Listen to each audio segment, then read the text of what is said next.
collaborazione tra università e comune per dare nuove possibilità di alloggio agli studenti e trasformare Cagliari in città universitaria, con prezzi a misura di giovane. L'Ateneo Cagliaritano è il più grande della regione e quasi il 30% dei suoi studenti arriva dalla provincia del Sud Sardegna, mentre sono circa 7.000 i ragazzi provenienti da altre parti dell'isola.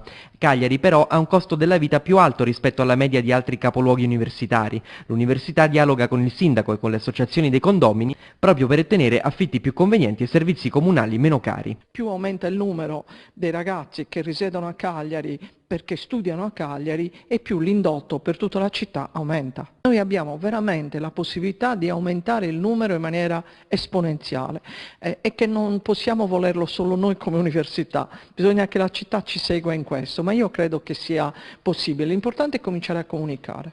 Il Comune già concede agevolazioni fiscali sulle seconde case affittate a studenti e nel nuovo piano del centro storico si vogliono favorire nuove forme di coabitazione tra studenti e residenti. Restano però ancora irrisolti i problemi delle case dello studente, legate all'ente regionale per il diritto allo studio. Metà dei loro posti sono inagibili e i finanziamenti per le riaperture tardano ad arrivare. I milioni previsti dal patto per la Sardegna sono 50, per i restauri ne basterebbero molto meno.